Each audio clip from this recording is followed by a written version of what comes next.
On 9 January 1520, the Czech Diet passed an edict determining the technical specifications of a coin whose name was to write history. The guldiner from Joachimsthal was born. His name lives on in our thaler. Hence, in 2020, we celebrate the 500th birthday of the thaler, a perfect occasion to tell you its story. We will do so with the help of coins offered in Kuenker's auction 337, taking place from 22 to 25 June 2020. Everything started with a gold coin. In Florence, the Fiorino d'Oro was minted. This new type of coin made long-distance trade much easier. That's why it was soon imitated throughout Europe. This piece, for example, was minted in Hungary. This specimen in Judenburg in Styria. But what should a man like Sigismund do, someone who would have liked to produce masses of these coins, but didn't have enough gold to do so? Instead, as Count of Tyrol, he disposed of rich silver mines in Schwarz. Sigismund commissioned the Mint of Hull to find out how it was possible to create a silver coin that was so large and heavy that its value equaled that of a gold gulden. The technical difficulties of this task are demonstrated by the fact that the technicians were not able to complete the project in a single step. Firstly, in 1484, they minted a half guldiner, a silver coin worth half a gold gulden. On the obverse, it features Sigismund with a so-called archduke's hat. On the reverse, we can see Sigismund riding into battle in knight's armor. 2 years later, in 1486, the first guldiner was struck, that is to say, the first silver coin whose value equaled that of a gold gulden. The die engraver used the same picture for its obverse as they were used to cut on the gold gulden's obverses.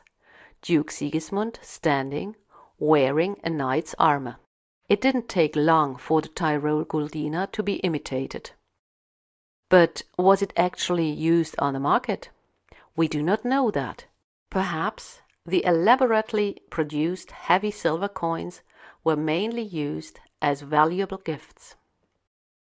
This guldiner was made in Zurich in 1512. It features the city's patrons Felix, Regula, and Exuperantius, who are said to have been beheaded in the course of the persecution of the Christians under Diocletian. That's why they hold their heads in their hands. The reverse is reminiscent of the Tyrol guldiner because of the coats of arms depicted in a circle. The knight in the middle was replaced by the coat of arms of Zurich. This impressive double guldiner was bestowed by the Salzburg Bishop Matthäus Lang von Wellenburg on his friends and allies. It commemorates the consecration of the chapel of St. Radiana at his ancestral seat in 1521. The reverse depicts the martyrdom of Saint Radiana, who is mauled by 2 wolves. This extremely rare guldiner was struck in 1522 in Husum on behalf of Frederick I. At the time of minting, Frederick was just the Duke of Schleswig and Holstein. 1 year later, the Danish estates elected him King of Denmark. They certainly didn't do so for political reasons alone, but also for valuable gifts. Perhaps this guldiner was minted for the sole purpose of being given to noblemen that were able to pave Frederick's way to the Danish throne. It's quite likely that this Guldengroschen minted in Lippstadt in 1528 had a similar function. It features Simon V of Lippe, who assumed the title of Count in the same year. He didn't have the emperor's permission to do so.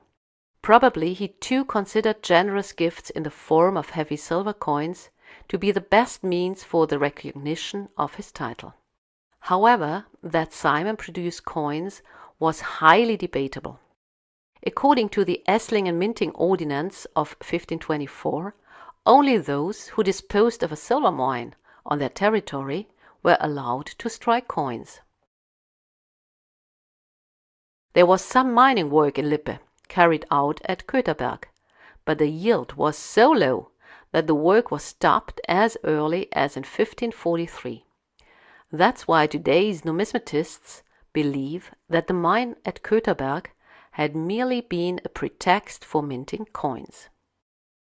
The rulers of Saxony certainly did not need any pretext, like the Lord of Lippe. Rich silver deposits were located in their territory at the Ore Mountains, which got their name from the silver ore found there. The Leipzig Coinage Convention of 1500 laid down the technical specifications, minting the metal into these Guldengroschen, which are known as Klappmützentaler.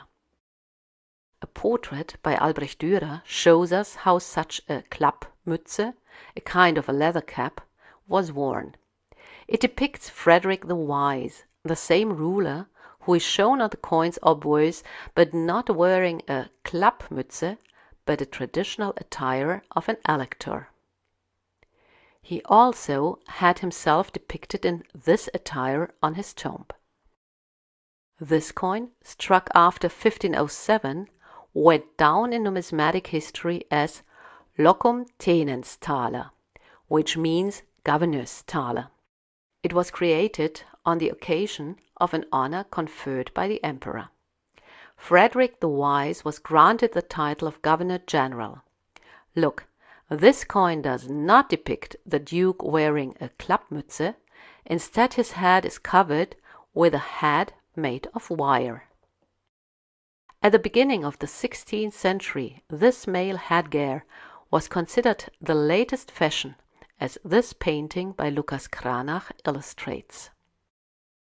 Thus, it's no surprise that Frederick I of Denmark also had himself portrayed in that way in 1522.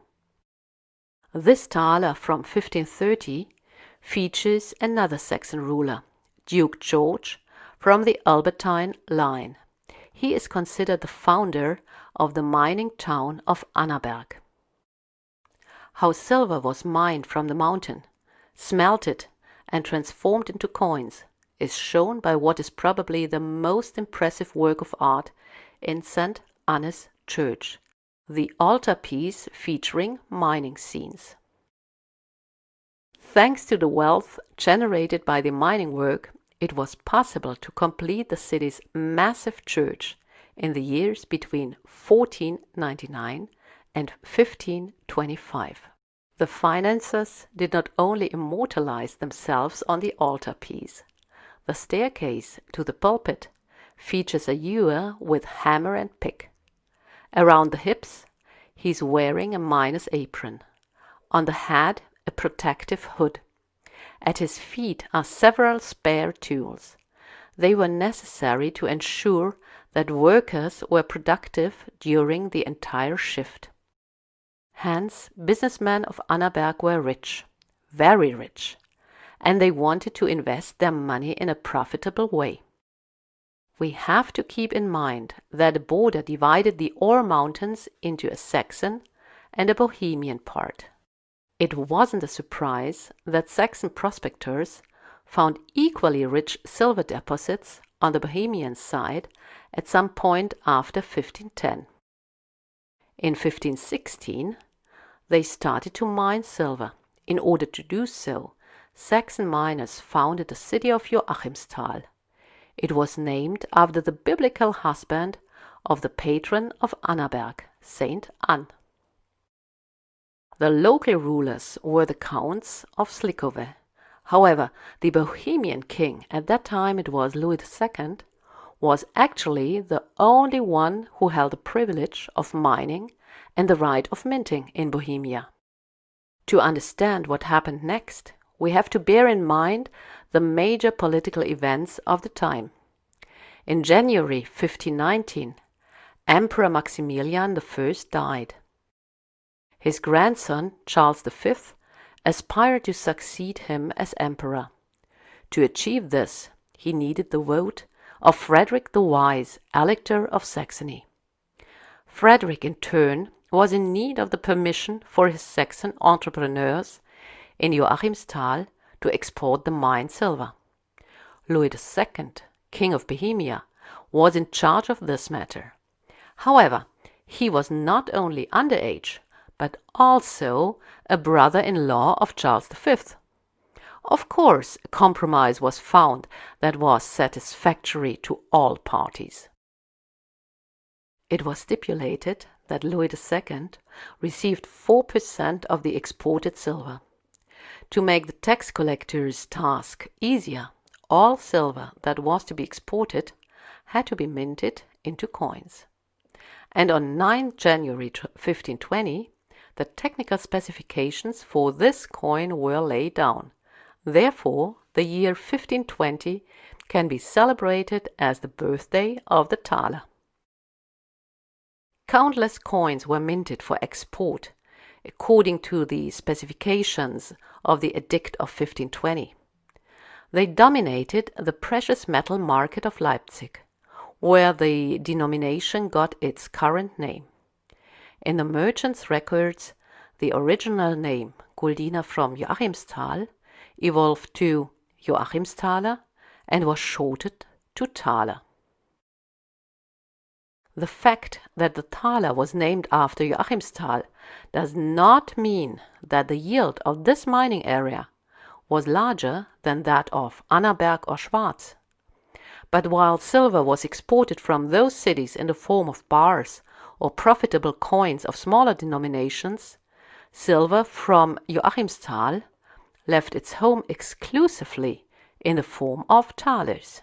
It's incredible how quickly this term became commonplace, especially bearing in mind that only a few years later the great era of this coinage came to an end.